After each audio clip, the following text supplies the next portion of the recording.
CEO పదవికి రాజీనామా చేసిన శ్రీధర్ దగ్గరున్న ఫైల్ పెన్ డ్రైవ్ తీసుకొచ్చి శివనారాయణ చేతిలో పెట్టి జోష్నకి ఊహించని షాక్ ఇచ్చిన కావేరి. మరిదంతా ఎలా జరగబోతుందో తెలుసుకోవాలనుకుంటే వీడియోని అయితే చివరి వరకు మిస్ కాకుండా చూసేయండి. జోష్న గురించి నిజం బయటపడాలని కోరుకునే వాళ్ళు వెంటనే మా వీడియోని అయితే లైక్ చేసేయండి. అసలు ఏం చేయాలనుకుంటున్నావురా కార్తీక్ నువ్వు? ఎందుకు ఇలా చేస్తున్నావు? వాళ్ళు అవకాశం ఇచ్చినా సరే ఎందుకు నువ్వు రానని చెప్తున్నావు? నువ్వే విన్నావు కదా అసలు జోష్న ఏమందో. ఇంకా కూడా ఎందుకమ్మా అలా మాట్లాడతావు? అసలు ఎందుకు వాడితో వాదన పెట్టుకుంటున్నావు? కాంచన, వాడి పరిస్థితి ఏంటో మనం అర్థం చేసుకోవాలి. వాడు ఎందుకు ఇలా ఉంటున్నాడో అది వాడికి తెలుసు. కార్తీక్ ఏం చేసినా ఒక అర్థం ఉంటుందని మనకు కూడా తెలుసు. అలాంటప్పుడు వాడిని ఒత్తిడి పెట్టొద్దు పద అని చెప్పేసి శ్రీధర్ అయితే తన భార్యతో కలిసి అక్కడి నుంచి వెళ్ళిపోతాడు. ఇక్కడ చూస్తే బావ ఏదైనా ఆలోచించే చేస్తాడు. ఇక ఈ జోష్నకి బుద్ధి చెప్పడం కోసం ఇదంతా చేస్తున్నాడని అర్థమవుతుందని దీప సరిపెట్టుకుంటుంది. నాకు తెలుసు బావా, నువ్వు నా పెళ్లి చెయ్యాలని ఎలా సంకల్పించుకున్నావో నాకు తెలియదనుకుంటున్నావా? నువ్వు తప్పించుకుని నాకు ఇంకొకరితో పెళ్లి చేయాలని బాగానే ప్లాన్ అయితే చేసుకున్నావు. నెల రోజుల్లో పెళ్లి కావాలని నువ్వు కోరుకుంటున్నావు. కానీ నెల రోజుల లోపులోని నేను నీ చేత తాళి కట్టించుకోవాలని నేను కోరుకుంటున్నాను. నేను కోరుకున్నది జరుగుతుంది. దీప నీ జీవితంలోంచి వెళ్ళిపోతుంది. నేను నీ చేత తాళి కట్టించుకునే తీరతాను అని చెప్పేసి జోష్న తనలో తను శపథం చేసుకుంటూ ఉంటుంది. ఇక ఈలోగా శివనారాయణ అయితే కార్తీక్తో అంటూ ఉంటాడు, ఏంట్రా కార్తీక్, మన ఇంటి పరిస్థితులు రోజు రోజుకి ఇలా మారిపోతున్నాయి ఏంటి కార్తీక్? నాకేమీ అర్థం కావడం లేదు. ఈ వయసులో నాకు ఈ బాధలేంట్రా? డబ్బు అందరికీ లోటుగా ఉంటుంది. డబ్బు లేక ఆర్థిక పరంగా ఎన్నో ఇబ్బందులు ఎదుర్కొంటూ ఎన్నో కుటుంబాలు సతమతమవుతూ ఉంటాయి. ఎంతో డబ్బుని సంపాదించాను, పేరు ప్రతిష్టలు సంపాదించాను, గొప్పగా నా కుటుంబాన్ని తీర్చిదిద్దుకున్నాను. కానీ నాకు మాత్రం కష్టాలు తప్పలేదురా. ఎందుకు? మీ చూస్తున్నావుగా, గోడ మీద ఉండి మన వైపు ఎలా జాలిగా చూస్తుందో, ముఖ్యంగా నా వైపు. ఎందుకు ఇంకా అక్కడే ఉన్నావని నన్ను మీ అమ్మమ్మ అడుగుతున్నట్టుగానే ఉందిరా. ఈ కష్టాలన్నీ చూస్తూ ఇంకా నేనెందుకు బ్రతికుండాలి? ఒక పక్క కూతురి కాపురం సరిలేదు. అలా అని పోనీ కూతుర్ని అల్లుడిని కలుపుదామా అంటే అల్లుడికి మరో ఫ్యామిలీ కూడా ఉంది. కూతురు ప్రశాంతంగా ఉందా అంటే తను ప్రశాంతంగా లేదు. ఇటు కొడుకైనా సంతోషంగా ఉన్నాడు అంటే తన కూతురి కారణంగా వాడు సంతోషంగా ఉండలేకపోతున్నాడు. ఇంకెవరి కోసంరా బ్రతకాలి? దేనికోసం బ్రతకాలి? పోనీ మనవడు మనవరాలు మీ ఇద్దరూ సంతోషంగా ఉన్నారంటే జోష్న పిచ్చి మాటలు, పిచ్చి ప్రయత్నాలు, ఇక పిచ్చి పిచ్చి ఆలోచనల కారణంగా తను ప్రశాంతంగా లేదు. మా అందరి కోసం ఆలోచిస్తూ అందరి కోసం బ్రతుకుతూ నీ జీవితాన్ని పణంగా పెట్టి ఈ వయసులో ఎంతో సంతోషంగా హ్యాపీగా గడపవలసిన నువ్వు మా అందరి కోసం ఇక్కడే ఉండిపోయి నువ్వు ప్రశాంతంగా బ్రతకలేకపోతున్నావు. మేమందరం కలిసి నీకున్న మనశ్శాంతిని, నీకు ఉండవలసిన మంచి జీవితాన్ని లాగేసుకుని మేమందరం నిన్ను బాధ పెడుతున్నాం. ఇంకా ఇలా చెప్పుకుంటూ పోతే చాలా ఉన్నాయి. అందుకే నాకు భయంగా ఉందిరా అని చెప్పేసి అంటూ ఉంటాడు శివనారాయణ. ఏంటి తాతయ్య అలా మాట్లాడతావేంటి? నువ్వు మా అందరికీ బలం, మా కుటుంబానికి నువ్వే ధైర్యం. నువ్వే లేకపోతే మేమందరం ఇలా ఎప్పటికీ కలిసి ఉండలేమేమో, ఎవరికి వారిగా విడిపోతామేమో. నిజంగానే చెప్తున్నాను. ఇక మావయ్య అయినా అత్తైనా జోష్నకి ఎంతవరకు చెప్పగలరు? నీ మాట ఒక్కటే జోష్న వింటుంది. నీ విషయంలోనే జోష్న ఆగుతుంది. లేకపోతే తనకి నచ్చినట్టుగా చేసుకుంటూ వెళ్ళిపోయి అందరినీ బాధ పెడుతూ ఉంటుంది. ఇది కరెక్ట్ కాదని జోష్నికి ఎంత చెప్పినా అర్థం కావడం లేదురా. అర్థం చేసుకుంటుంది తాత. నువ్వు ఆరోగ్యాన్ని పాడు చేసుకోకు. ఇప్పటికే ఎన్నో ఒత్తిళ్లకు గురయ్యి నాన్న టెన్షన్ ఎక్కువగా పెట్టుకుని హార్ట్‌స్ట్రోక్‌కి గురయ్యారు. ఇప్పుడు నీకు కూడా ఆరోగ్యం బాగోకపోతే తట్టుకునే శక్తి నాకు లేదు. మీ అందరూ సంతోషంగా ఉండాలని కోరుకుంటున్నాను. మీ అందరిలో నేను ఒక్కడిగా బ్రతకాలని కోరుకుంటున్నాను. మీ అందరినీ వదిలి నా సంతోషాన్ని నేను వెతుక్కోవాలని ఏ రోజు అనుకోలేదు తాత. నాకు తెలుసురా, నువ్వు నీ భార్య దీప ఎంత మంచివాళ్ళో నాకు తెలుసురా. కానీ ఏం చేయగలను? మీ ఇద్దరికీ ఏమీ చెయ్యలేని నిస్సహాయుల్లా మిగిలిపోయాను. ఒక్కగానొక్క మనవరాలు, కొడుకు, కూతురు అని దాన్ని ఎంతో గారాబంగా పెంచి, ఈరోజు దానికి కూడా భవిష్యత్తు లేకుండా చేశానేమో అనిపిస్తుంది. లేదు, ఖచ్చితంగా జోష్న మారుతుంది. ఇక ఈ విషయంలో నువ్వు టెన్షన్ పడకు అని చెప్పేసి తన తాతయ్యకైతే ధైర్యం చెప్తాడు కార్తీకు. తర్వాత తన మావయ్య దగ్గరికొచ్చేసరికి, "ఏంట్రా కార్తీక్, ఏదో మాట్లాడాలి అన్నావు కదా! ఏముంది? జోష్న గురించే. జోష్న విషయంలో నువ్వు చాలా జాగ్రత్తగా ఉండాలి. కనిపెట్టుకుంటూనే ఉండాలి. నీ కూతురు అదే నీ కూతురు కాని కూతురు జోష్నలో చాలా రకరకాల మార్పులు కనిపిస్తున్నాయి. పైగా ఆపరేషన్ విషయం కూడా తెలిసిపోయింది కాబట్టి తను ఆ రోజు నుంచి విచిత్రంగా ప్రవర్తిస్తుంది. తన విషయంలో మనం ఎప్పుడు అలర్ట్‌గా ఉండకపోతే మన కుటుంబంలో ఎవరో ఒకరికి ప్రమాదం వచ్చే అవకాశం ఉంది. అందుకే జాగ్రత్తగా ఉండాలని చెప్పి అంటూ ఉండగానే, "కార్తీక్, ఏం చెప్తున్నారా నువ్వు? అవును, జోష్న పిచ్చి ఆలోచనలు ఎంత దూరమైనా వెళ్ళొచ్చు. అందుకనే జోష్నని ఒక కంట కనిపెడుతూ ఉండమని చెప్తున్నాను. ఒక పక్క తాత ధైర్యాన్ని కోల్పోతున్నాడు ఈ కుటుంబ విషయంలో. అలాగే ఇంకొక పక్క మా నాన్న హార్ట్ స్ట్రోక్‌కి గురయ్యి తను ఆరోగ్య పరిస్థితి బాగోలేదు. ఈ టెన్షన్స్ అన్నిటి మధ్యలో ఇప్పుడు జోష్న ఏదైనా చేస్తే మనం కనిపెట్టలేం మావయ్య. అందుకనే నువ్వే జోష్న విషయంలో జాగ్రత్తగా ఉండు" అని చెప్పేసి తన మామకి చెప్పేసి, "ఇక నేను వెళుతున్నాను. నేను మాత్రం ప్రతి క్షణం ఉండలేను కదా! అందుకనే నువ్వు కనిపెట్టుకుంటూ ఉండాలని చెప్తున్నాను" అని చెప్పేసి అంటూ ఉంటాడు కార్తీక్. "సరేరా, తప్పకుండా చూసుకుంటాను. ఇప్పటి వరకు ఒకటి, ఇక నుంచి వేరు. ఇక నుంచి నేనేంటో జోష్నకి చూపిస్తాను. జోష్నలో మార్పు రావడం కోసం నువ్వెంత కృషి చేస్తున్నావో నేను అంతగానే కృషి చేస్తున్నాను. నువ్వు ఏ ప్రయత్నం చేసినా నీ వెనుక నీ మేనమామ నిలబడతాడన్న విషయాన్ని మర్చిపోకు. నువ్వు నా చెల్లెలి కొడుకువే కాదు, నా ప్రాణానివి కూడా. నీలాంటి వాడు నా మేనల్లుడవడం అది నా అదృష్టంగా భావిస్తున్నానురా. నా కుటుంబం కోసం చాలా కష్టపడుతున్నావు. నువ్వు నీకంటూ ఎలాంటి స్వార్థం చూసుకోకుండా కుటుంబం కోసమే ఆలోచిస్తున్నావు" అని చెప్పేసి దశరథ అంటూ ఉంటాడు. ఇలా జరుగుతూ ఉంటుంది. ఇక్కడ చూస్తే శ్రీధరు ఇంటికైతే వచ్చేస్తాడు. అలా వచ్చిన తర్వాత శ్రీధర్ విషయంలో ఏం జరిగిందో స్వప్న అన్నీ కూడా కావేరికైతే చెప్తుంది. శ్రీధర్ ఎంత జాగ్రత్తగా ఉండాలో స్వప్న కావేరికి చెప్పేసరికి ఒక్కసారి ఇక కావేరి అయితే, "అందరికన్నా ముఖ్యంగా మీ నాన్న విషయంలో జాగ్రత్తగా ఉండాల్సింది నువ్వే. నువ్వు మీ నాన్నని ప్రతిసారి బాధ పెడుతూ వస్తున్నావు. మీ నాన్న నీ కారణంగానే ఎంతగానో బాధపడుతున్నారు. ఈరోజు నీ కారణంగానే ఈ పరిస్థితికి వచ్చారు. ఆయనకేదైనా అయితే నిన్ను నేను క్షమించను" అని చెప్పేసి కావేరి అంటూ ఉంటుంది. "తనని ఏమీ అనొద్దు. స్వప్నని ఎవ్వరూ ఏమీ అనొద్దు. స్వప్న కారణంగా నాకేమీ రాలేదు. మీరు స్వప్నని టార్గెట్ చేయడానికి లేదు. స్వప్న, నువ్వేమీ అనుకోకు. మీ అమ్మ ఏదో బాధలో అలా మాట్లాడింది." "లేదు నాన్న, అమ్మ బాధలో కూడా అర్థముంది. నేనే అనవసరంగా ఎక్కువగా మిమ్మల్ని బాధ పెడుతూ వచ్చాను. నా కారణంగానే ఈరోజు నీకు అలాంటి పరిస్థితి వచ్చింది" అని చెప్పేసి బాధపడుతూ ఉంటుంది స్వప్న. "ఏం కాదు, నువ్వేమీ కంగారు పడకు. నాకేం కాదని చెప్పాను కదని చెప్పి స్వప్నకి ధైర్యం చెప్తాడు, కావేరికి ధైర్యం చెప్తాడు. అలా లోపలికి వెళ్ళిపోతాడు శ్రీధర్ అయితే. శ్రీధర్ లోపలికి వెళ్ళిన తర్వాత తను ఒక ఫైల్‌ని, పెన్ డ్రైవ్‌ని పట్టుకుని వాటిని చూస్తూ ఉంటాడు. ఈలోగా కావేరి జ్యూస్ తీసుకుని శ్రీధర్ దగ్గరికైతే వస్తుంది. అలా వచ్చేసరికి, "ఏంటండి ఇవి? అయినా మిమ్మల్ని ఆఫీస్ విషయాల్లో జోక్యం చేసుకోవద్దని సీఈఓ పదవి నుంచి మిమ్మల్ని తప్పించి ఇంకొకరిని ఆ పదవిలో తీసుకుంటామని చెప్పారంట కదా! మీకిక సీఈఓ పదవి లేదు. ఆఫీస్ విషయాల్లో అసలు పట్టించుకోవడానికి లేదు. ఇప్పుడు ఆ పదవి గురించి మీరు ఆలోచిస్తే ఇక మీ ఆరోగ్యానికే తేడా వస్తుందని కార్తీకు, అలాగే ఆ ఇంట్లో అందరూ చెప్పారంట కదా! మళ్ళీ ఈ ఫైల్ ముందరేసుకొని కూర్చున్నారేంటి? అసలు ఈ ఫైల్ ఏంటండి?" అని చెప్పేసి ఆ ఫైల్ తీసుకునేసరికి ఒక్కసారి కావేరి షాక్ అయిపోతుంది శ్రీధర్ దగ్గర ఆ ఫైల్ తీసుకుని. ఇక అది చూసేసరికి, "ఏంటండి ఇది? ఈ ఫైలు జోష్న జాతకం.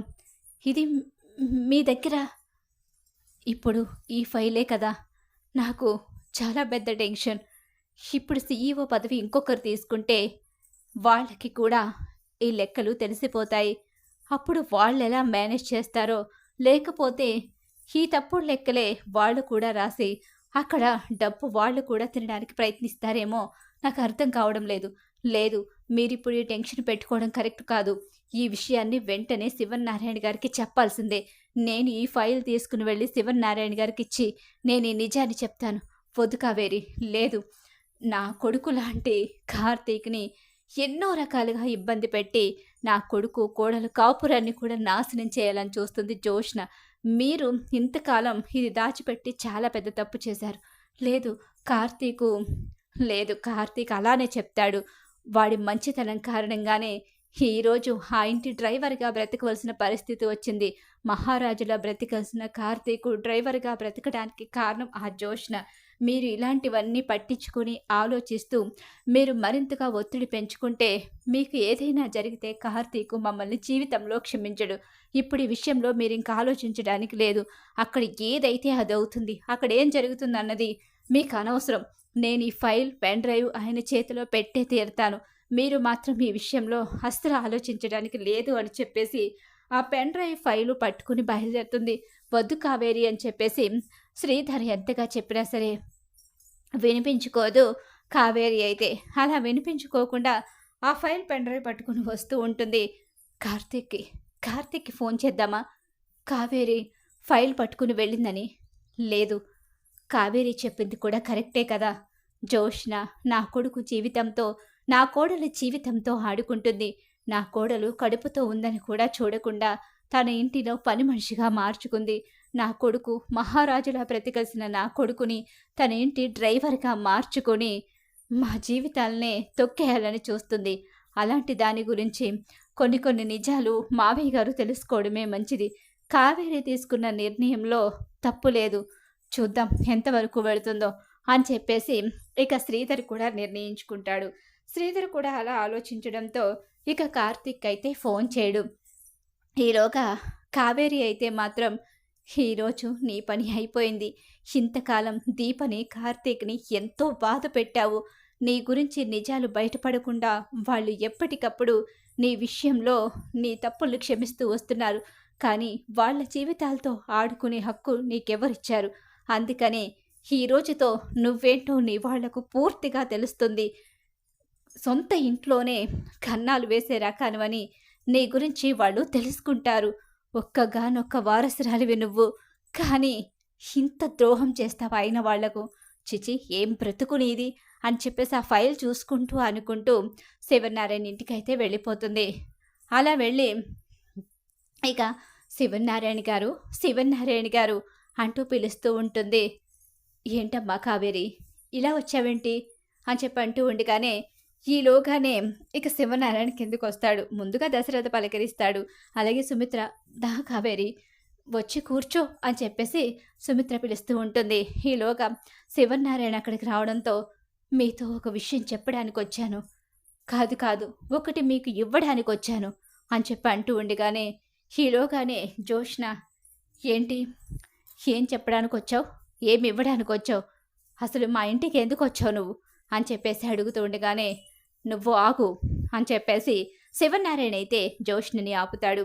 ఈలోగానే ఇక ఆ ఫైల్ అనేది శివనారాయణ చేతిలో పెడుతుంది. పెన్ డ్రైవ్ కూడా శివనారాయణ చేతిలో పెట్టేసరికి ఒకసారి జోష్న షాక్ అయిపోయి ఉండిపోతుంది. ఏంటమ్మా, ఈ ఫైల్ ఏంటి, ఈ పెన్ డ్రైవ్ ఏంటి? అదే, నా భర్తకి ఆరోగ్యం బాగాలేదు అన్న విషయం మీ అందరికీ తెలుసు. ఇప్పుడు నా భర్త రెస్ట్ తీసుకోవాలి. ఎలాంటి ఆలోచనలు తన మనసులో ఉండకూడదు. ఏ ఆలోచన, ఎలాంటి ఒత్తిడి తన మనసులో ఉన్న తన ఆరోగ్యం పూర్తిగా పాడైపోతుంది. ఈ విషయం మీ అందరికీ తెలుసు. ఇప్పుడు ఈ ఫైల్ తన చేతిలో ఉండడం కారణంగా తనకి ఇంకా ఒత్తిడి పెరుగుతుందే తప్ప తగ్గదు. CEO పదవి నుంచి ఆయన తప్పుకున్నారు ఆరోగ్యపరంగానే. కాబట్టి ఈ ఫైలు మీకు అందాల్సింది. చాలాసార్లు ఈ ఫైల్ మీకు ఇవ్వాలని ఆయన ప్రయత్నించారు. కానీ మీ దగ్గరికి రాలేదు. ఇప్పుడు మీ దగ్గరికి వచ్చే సమయం వచ్చింది. అందుకని ఈ ఫైల్ ఒక్కసారి ఓపెన్ చేసి చూడండి. ఈ పెన్ డ్రైవ్ కూడా ల్యాప్టాప్లో పెట్టి చూసుకోండి అని చెప్పనేసరికి ఆ ఫైల్ ఓపెన్ చేసి చూస్తూ ఉంటాడు శివనారాయణ. అది చూస్తూ షాక్ అయిపోయి ఉండిపోతాడు శివనారాయణ. ఆ ఫైల్ చూస్తూ ఇక ఒక పక్క జోష్న వైపు అదే పదిగా కోపంగా చూస్తూ ఉంటాడు. ఈలోగా ఆ ఫైల్‌లో ఏముంది నాన్న అని చెప్పేసి దశరథ్ కూడా ఆ ఫైల్ చూస్తాడు. ఈలోగా ఆ పెన్ డ్రైవ్ ల్యాప్‌టాప్‌కి పెట్టి చూసేసరికి అందులో కూడా అన్ని లెక్కలు ఉంటాయి. ఇవన్నీ కూడా శ్రీధర్ తయారు చేసిన ఒక ఫైల్ అనమాట. ఎందుకంటే జోష్న రెస్టారెంట్‌లో రాసిన తప్పుడు లెక్కల ఫైల్ అది. ఆ ఫైల్ అంతా కూడా ఇక శ్రీధర్ తయారు చేస్తాడు. ఒకసారి ఇవ్వడానికొస్తే అప్పుడే సుమిత్ర ఆరోగ్యం బాలేదని తెలియడం, ఆ ఫైల్ ఇవ్వకుండా వెనక్కి వెళ్ళిపోవడం జరుగుతుంది. ఆ రోజు నుంచి ఆ ఫైల్ ఇవ్వకుండా తన దగ్గరే దాచుకుంటాడు. అదే ఫైల్ బయటపడడంతో తన భర్తకి ఎలాంటి ఒత్తిడి ఉండకూడదని కావేరి తీసుకొచ్చి అక్కడ శివనారాయణ చేతిలో పెడుతుంది. ఏంటి జోష్న ఇదంతా? అసలు జోష్న రెస్టారెంట్‌కి నువ్వు చైర్మన్ మనవరాలివా? లేకపోతే జోష్న రెస్టారెంట్‌లో ఒక కూలీకి పుట్టిన బిడ్డవా? అని చెప్పి అంటూ ఉండగా, తాత, తాతనే మాట్లాడుతున్నాను. నువ్వు ఇంట్లో దానిలా నువ్విక్కడ ఏం చేయలేదు. బయట వాళ్ళని సీఈఓ పదవిలో కూర్చోపెడితే, ముందు తనకంటూ కాస్త డబ్బుని వెనకేసుకుని, కొంతమంది డబ్బు నొక్కేయాలి అనుకున్న వాళ్ళు కొన్ని కోట్ల రూపాయలు ఆ సీఈఓ పదవిలో ఉండి సైడ్ చేసి, దొంగ లెక్కలు రాయించి, వాళ్ళ భవిష్యత్తుని కాపాడుకొని, ఆ తర్వాత దొరికిపోయినా మనకి ఎలాంటి నష్టం ఉండదని ఆలోచించుకుని తప్పులు చేస్తారు. అది బయట వాళ్ళు చేసే పని. కానీ జోష్న రెస్టారెంట్‌కి, ఈ ఇంటికి, ఈ ఆస్తికి ఏకైక వారసురాలివి నువ్వు. ఈ ఆస్తిలో ప్రతి రూపాయి నీదే. కానీ ఎందుకు? ఎందుకింతగా మోసం చేశావు? ఎందుకు ఈ కుటుంబాన్ని నమ్మించి మోసం చేశావు? నీకొచ్చే ఆస్తిలోనే నువ్వు ఎందుకు దొంగతనం చేశావు? ఎందుకిన్ని దొంగ లెక్కలు రాయించావు? నీ లెక్కల గురించి ఒక్కసారి బయటపడితే మీ అమ్మకు ల్యాండ్ కొన్నానని చెప్పి ఆ రోజు మోసం చేశావు. మరి ఇప్పుడు ఎన్ని ల్యాండులు కొన్నావు? ఎక్కడెక్కడ కొన్నావు? చెప్పు జోష్న అని చెప్పేసి గట్టిగా శివనారాయణ అరుస్తూ ఉండగానే, ఈవిడి గారి గురించి మీకు పూర్తిగా తెలియక ఈవిడి గారు చెప్పింది ప్రతిదీ నమ్మి మోసపోతారు. నా భర్త ఒత్తిడికి గురవ్వకూడదనే ఇక్కడికి తీసుకొచ్చాను. తిన్నింటి వాసాలు లెక్క పెట్టేవాళ్ళని ఏమంటారో ఇక మీరు ఈవిడి గారిని చూసి ఊహించుకోవచ్చు. కన్న తల్లిదండ్రులకే ద్రోహం చేసే ఆడపిల్ల అంటే రేపొద్దున భవిష్యత్తులో మీ జీవితాలు ఎటు తీసుకుని వెళ్ళిపోతుందో అది నాకు కూడా అర్థం కావడం లేదు. చిచి, ఇలాంటి కూతురే కనుక నాకుండి ఉంటే వెంటనే దాన్ని చంపేసి నేను జైలుకు పోయుండేదాన్ని. ఛీ అని చెప్పేసి అసహ్యించుకుంటూ కావేరి అక్కడి నుంచి వెళ్ళిపోతుంది. జోష్న షాక్ అయిపోయి చూస్తూ ఉండిపోతుంది. ఏం బ్రతుకునిది జోష్న? అసలు ఎందుకు ఇలా మోసం చేయాలనిపించింది?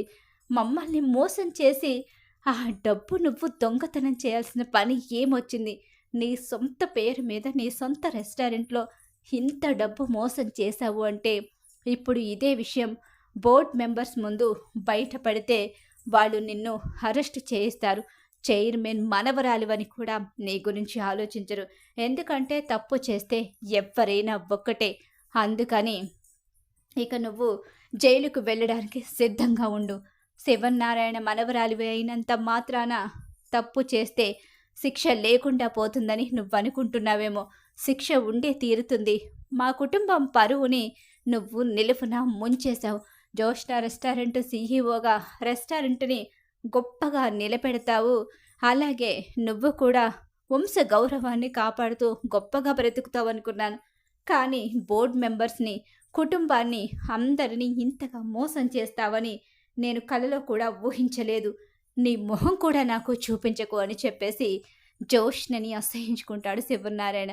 నిజంగానే నేను తప్పు చేశాను. నువ్వు తప్పులు చేస్తున్నావని తెలిసిన మరుక్షణమే నిన్ను చంపేసి నేను చచ్చిపోయి ఉంటే బాగుండేదేమో. కానీ ఇప్పుడు నువ్వు నా చేయి దాటిపోయి ప్రవర్తిస్తున్నావు. ఛీ, నువ్వు ఇంట్లో ఉండాలన్నా కూడా నాకు నచ్చడం లేదు. నువ్వు జైలుకి వెళ్ళక తప్పదు అని చెప్పేసి ఇక సుమిత్ర కూడా అంటూ ఉంటుంది. సుమిత్ర కూడా అసహించుకుని, జైలుకి వెళ్ళాల్సిన పరిస్థితి నీకొస్తే మొదటి కంప్లైంట్ రాసిచ్చేది నేనే అవుతాను. ఇక కూతురిగా నీ మీద నేను జాలిపడను. జాలిపడితే నువ్వు అందరి జీవితాల్ని నాశనం చేసి ఎవ్వరిని ప్రశాంతంగా బ్రతికనివ్వడం లేదు.